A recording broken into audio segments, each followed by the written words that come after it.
What's up, YouTube? This is Too Raw for TV. All right, so before I get into this video, I want to give a shout out to the man, the myth, the legend, the brother Robert Mason, coming through with multiple donations via the PayPal. Much respect to you for showing love to the channel. And I agree with your message. Marquise Johnson, the UCLA legend, should have already been in the Hall of Fame. Unfortunately, he did suffer from some injuries, but he should already have been in the Hall of Fame. And Marquise Johnson is the first official point forward to ever play the game. He invented the phrase point forward.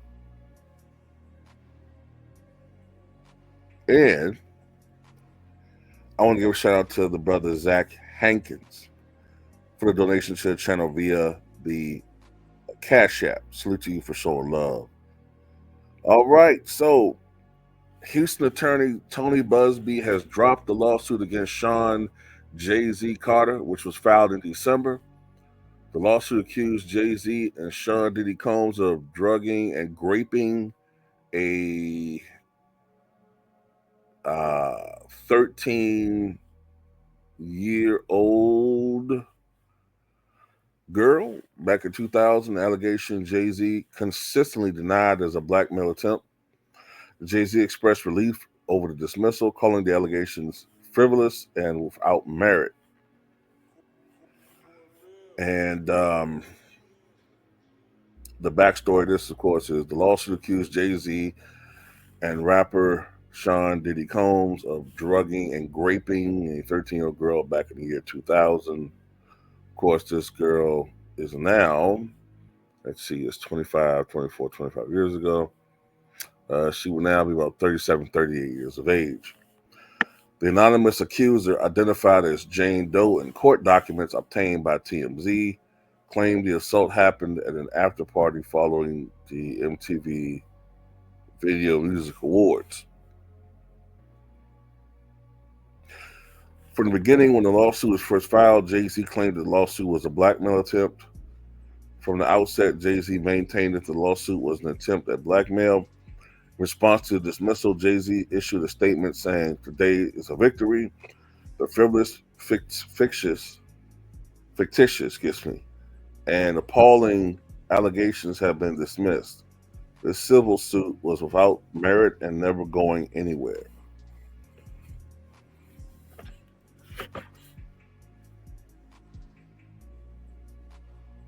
Look, this is how I look at it. Okay. Now, I haven't been following this case closely because I just see it from my point of view. Okay, I see this as just more evidence of the witch hunt against black men in this country. That's just how I look at it, man. I don't see the same energy toward other folks as with us. And the sad thing about it is we're leading the charge. We're leading the charge. We have the most energy when it comes to coming at these rappers or these black entertainers or anybody that fits the profile. I'm literally seeing black people on social media refer to Diddy, refer to any black male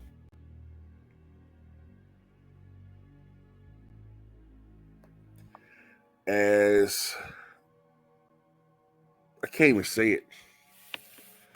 Let's just say bunkies, the word that rhymes with bunkies. They're literally saying this and having other people thumb that up.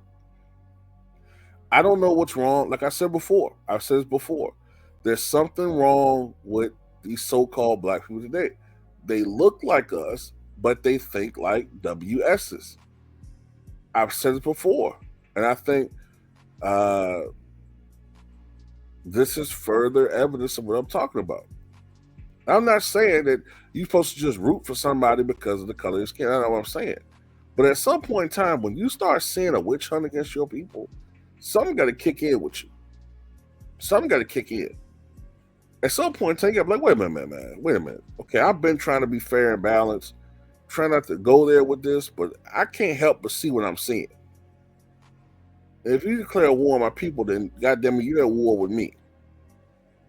That's just how anybody should be. Anybody should be that way. Nobody should gaslight you and feeling guilty about taking up for your own people. The hell with them. Everybody else do it every other day. We're the only ones supposed to feel guilty about pride and feeling pride about, being black or taking up for somebody because nope. As long as it's not some criminal or they doing some dastardly stuff, there's nothing wrong with pointing out someone being the first black this, the first Mexican that, the first Asian that. No, those guilt trips and gaslighting don't work on me.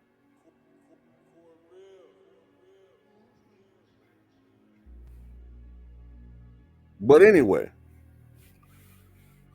the case, the little bit that I paid attention to, it never made sense. Never made any sense. This child somehow hooks up with Jay-Z, and first of all, Jay-Z was introduced into this whole matter solely because of social media. Social media wanted Jay-Z bad. They just wanted to include him in this situation so bad. And a lot of it just largely comes from jealousy.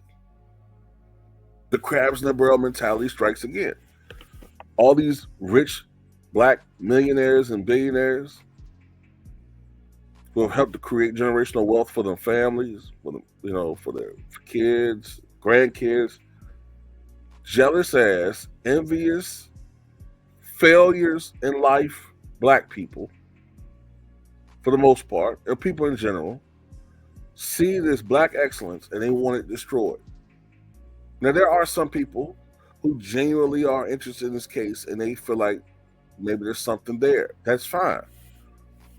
There's nothing wrong with reporting the news. But the problem I have is there's an absolute witch hunt against some of these people, but they don't have the same energy for the others. Because when we look at these photos of these so-called events, the so-called Diddy parties, I see a whole bunch of, shady-looking people. When I say shady-looking people, I'm talking about these same people that all of a sudden this past summer, this past fall, all these celebrities, these A-listers, are suddenly moved out of the country. Don't you find that strange that all of a sudden now Ellen DeGeneres moves out of the United States, especially now that Trump is president? All of a sudden now, Leonardo DiCaprio, he's spending all this extended time over in Europe, and Oprah and Winfrey talking about leaving the country. I don't know, man. Just something ain't right.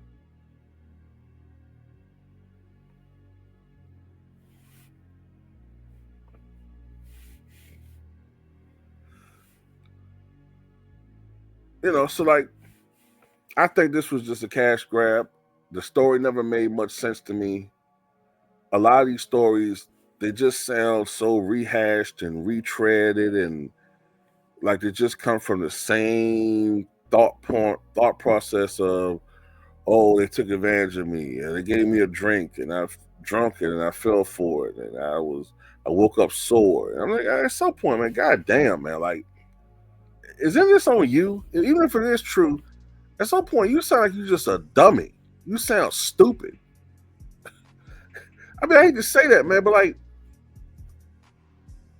at some point in time, like, when are we gonna stop rewarding laziness and idiocy? Everybody's trying to get a quick check. Everybody's trying to get easy money.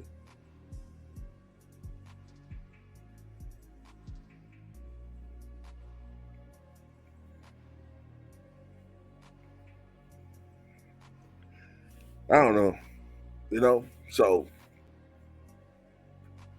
like I said, my brother's 78. He did a great video about this the other day. I know Taylor talked about this. They follow this a lot closer than I have. I checked out this months ago because I just don't like hearing this bullshit, man. I know when someone, to me, there's always certain clues whenever I'm hearing somebody or hearing an accusation. There's always certain clues or certain signs that I see or hear that tell me someone's lying. And I'm just having a hard time believing that her father would forget driving 5 miles to pick her up. That's just something that would stick out in your mind. Hell, even dementia patients tend to not forget long-term memory stuff. They forget a lot of short-term stuff. That's something that wouldn't slip your mind. You know what I'm saying? Something that significant.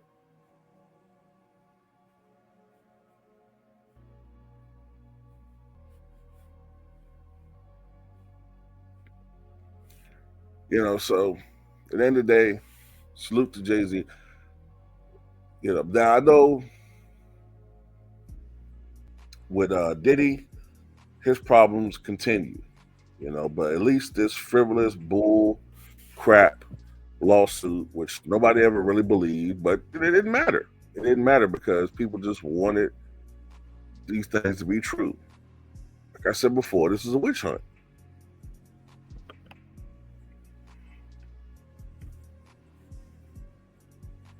And that's the problem. There's a glut of these types of lawsuits out there aimed at taking money out of other people's pockets. This is a waste of time. And there need to be certain penalties put out there, in my opinion, when it's been proven that a lawyer knew that their client was lying and they're just concocting a story the best they can to get money out of rich people. You know what I'm saying?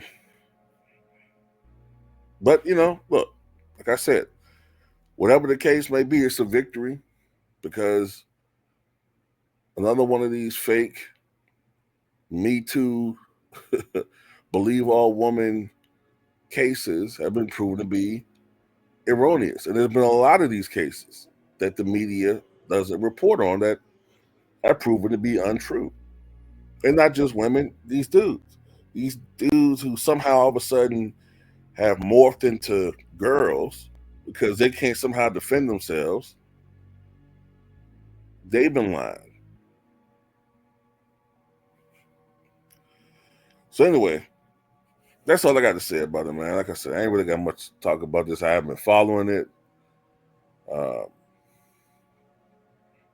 Like I said, I don't enjoy seeing brothers be villainized day in and day out. I mean, they've literally turned these men into like the physical human embodiment of like Lucifer. They've literally, I mean, they've done that. Now, check how people are held to different standards. Elon Musk just recently had his 13th child by another woman. Some social media right-wing pundit, right? Who I don't think he's really in a relationship with. So he had all these out of wedlock kids. Do you hear anybody ever accuse him of being, you know, irresponsible? Putting all these kids in the world, they'll say, oh, he can afford it. Well, so can Usher. Or who is it? Not Usher, Nick Cannon. Nick Cannon can afford it. Cam Newton can afford having kids that he has. But y'all don't want to hear that though. You know what I'm saying? Trying to control other men's, you know what, when they're black at least. But anyway, that's all I got to say about it.